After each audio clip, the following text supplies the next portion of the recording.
পিতা ভগীরথ, মাতা ইন্দুমতী, যাঁদের কৃপায় হইল কৃষ্ণচন্দ্রে মতি।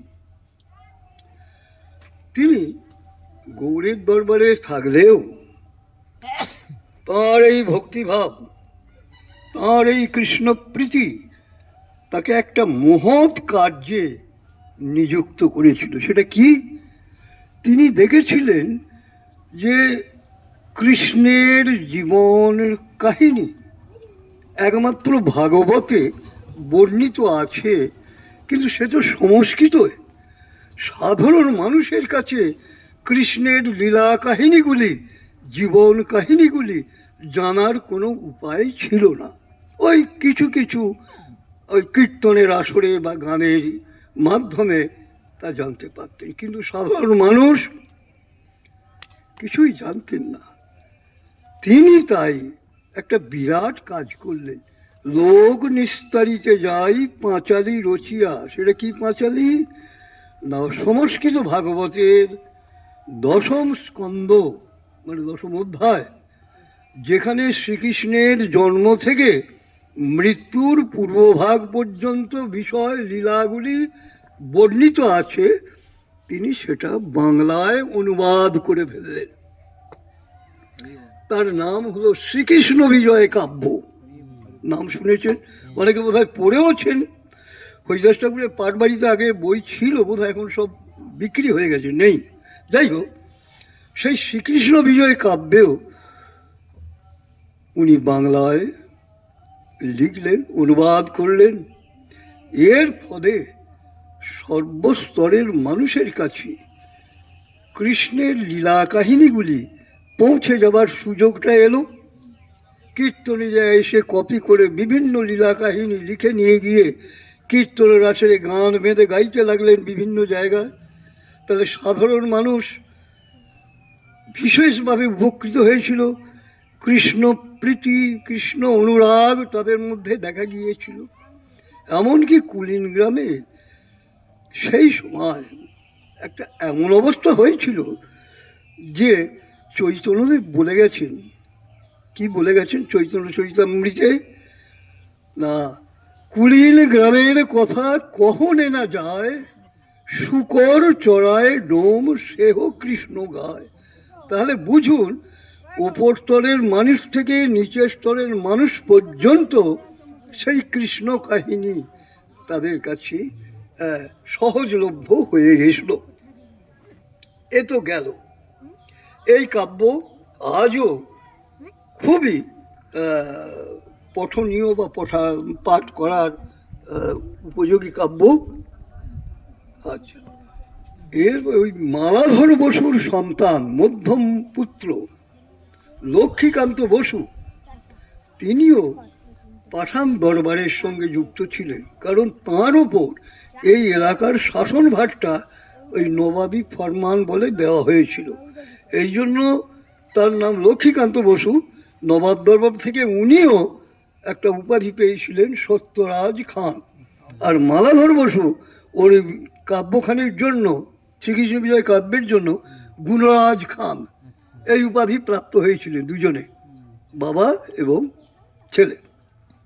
এরই পুত্র, এই সত্যরাজ খানেরই ছেলে হলো রামানন্দ বসু, যাকে আমরা চৈতন্যদেবের একবারে অন্তরঙ্গ পার্ষদ হিসাবে পরবর্তীকালে দেখেছি। সত্যরাজ খান, চৈতন্য হরিদাস ঠাকুর এসেছেন এই এলাকায়, তিনি নাম প্রচার করেছেন। সত্যরাজ, রামানন্দ সবাই তাঁর শিষ্যত্ব গ্রহণ করেছেন। সেই সময় থেকে কুলিন গ্রাম একটি সংস্কৃতি, বৈষ্ণব সংস্কৃতি চর্চার অন্যতম কেন্দ্র হয়ে গড়ে উঠেছিল আজ থেকে 500 বছরের উপর আগে। এই তারপরে হরিদাস ঠাকুর এলেন, চলে গেলেন। তারপরে চৈতন্যদেব এলেন, তিনিও ঘুরে গেলেন এখানে ওই সত্যরাজের আতিথ্য গ্রহণ করে 3 দিন নাম উৎসব কীর্তনাদির মাধ্যমে কাটিয়ে তিনিও চলে গেলেন। এরপর যখন চৈতন্যদেব একবারই পুরীতে গিয়ে অবস্থান করলেন, আর বাংলায় ফেরেননি, সেই সময় আমাদের এই কুলিন গ্রামের সত্যরাজ, রামানন্দ, তৎকালীন বিশিষ্ট ভক্তবৃন্দ এবং আহ, আহ, তারা সবাই কীর্তনিয়া দল, এরা সবাই মিলে পুরীতে যেতেন রথের আগে রথযাত্রা দর্শন করার জন্য। রথে চ বামনং দৃष्ट्वा পুনর্জন্ম নবিদ্যতে। কাজী এরা সবাই যেতেন। প্রথম বছর প্রায় মাসখানেক ওরা থাকতেন, তারপরে চৈতন্যদেবের কাছ থেকে বিদায় নিয়ে চলে আসছেন। চৈতন্যদেব বললেন, প্রভু আমার কি কাজ বলুন? বলে, বাবা তোমার যা কাজ সে তো করতেই হবে, এছাড়া তুমি বিষ্ণু সেবা, বৈষ্ণব সেবা এবং নাম সংকীর্তন যাতে প্রচার হয়, এই কাজগুলি তুমি করে দাও। এরপরই সত্যরাজ এসে এইসব একে একে এইসব দেব মন্দিরগুলি প্রতিষ্ঠা করলেন, দেব মূর্তির প্রতিষ্ঠা করতে লাগলেন, একের পর এক হলো। তখনও জগন্নাথ দেব হননি, এরপরে কয়েক বছর পরে উনি, এর পরবর্তীকালে একবার একটা ঘটনা ঘটল। কি না, জগন্নাথ দেবকে সিংহাসন থেকে নামানোর জন্য একটা দড়ির বেড় দিয়ে টেনে নিয়ে এসে তারপর সবাই মিলে ধরে বার করা হয়। রথের সময় হোক, চাঁদযাত্রার সময় হোক, এগুলো পুরীতে করা হয়। তা সেই দড়িটি গেল ছিঁড়ে। তখন চৈতন্যদেব রথের সময় সেখানে সত্যরাজ উপস্থিত। আজই হয়েছে, সত্যরাজকে ডেকে বললেন, কুলীন গ্রামীরে কহে সম্মান করিয়া প্রত্যব্য আসিবে তুমি পট্টডরি লয়া। তুমি প্রতি বছর তোমার ওখান থেকে এই নমুনা দিয়ে দিচ্ছি, নিয়ে দাও, সুন্দর করে দড়ি তৈরি করে নিয়ে আসবে। এই দিয়ে জগন্নাথকে রথে বাঁধা হয়, চাঁদযাত্রার সময় বাঁধা হয়, যাতে রথ টানে নড়ে চড়ে পড়ে না যায়। সেই থেকে সত্যরাজ খান হলেন ওই পুরীর জগন্নাথ দেবের মন্দিরের পট্টডরির সেবাই। পরপর চলে এসছে আজকে 500 বছর ধরে। তো মাঝে মাঝে গ্যাপও গেছে, এখনো গ্যাপ আছে, যাই হোক না কেন। এরপরে সত্যরাজ একটু বয়সও হয়েছিল।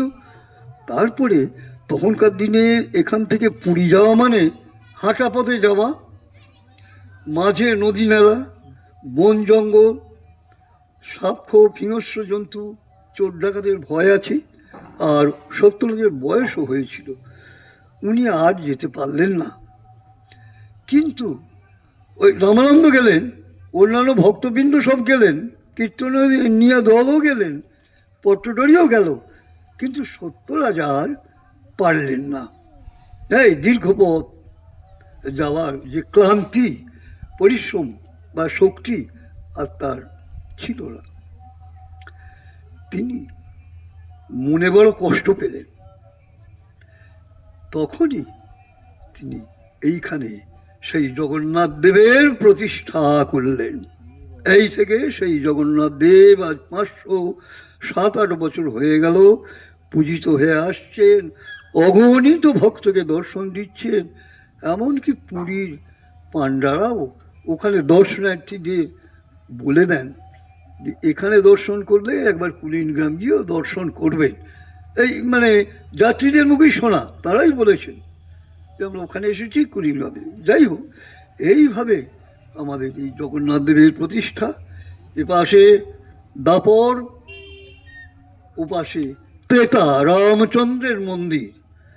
ওরা আসলে কান্নকুব্জের লোক ছিলেন, বসু পরিবার। এই বসু পরিবারের 13 নম্বর পুরুষ হচ্ছে মালাধর, তার আগে 12 পুরুষ চলে গেছে, মানে এখানে বসতি করেছেন। তা যেহেতু ওরা কান্নকুব্জের লোক, ওদের উত্তর ভারতের রাম সংস্কৃতি, তখন ওখানে তো রামের প্রভাবটাই বেশি, তো সেই সংস্কৃতি নিয়ে তিনি এসেছিলেন, তারা এসেছিলেন। তো সেই রামচন্দ্রের মন্দির এখানে প্রতিষ্ঠিত করেছিলেন। সেই এ পাশে ও পাশে ওই ত্রেতা, মাঝখানে এই ডোবা, এদিকে দাপর। এবার যদি আপনারা সেই যেতে চান রাম মন্দিরে, আমি চাবিটা নিয়ে তাহলে যাব, আমি এই কিছুক্ষণ আগেই আসছি। জয় জগবন্ধু, জয় জগবন্ধু। ভগবত কৃপা হোক। ওম নমো ভগবতে জগন্নাথায়। কৃষ্ণ প্রীতি হোক, অন্তর্জগতে ফুটে উঠুক কৃষ্ণমূর্তি, যেমন রাধার অন্তরে ফুটে উঠেছিল। তিনি তো অহরহ কৃষ্ণ চিন্তায় কেঁদে কেঁদে ধুলায় গোড়াগড়ি দিয়ে কাটিয়েছেন। তারপর একটা সময় এলো যখন তার অন্তর্জগতে সেই কৃষ্ণমূর্তি ফুটে উঠল। আর তিনি কাঁদেননি।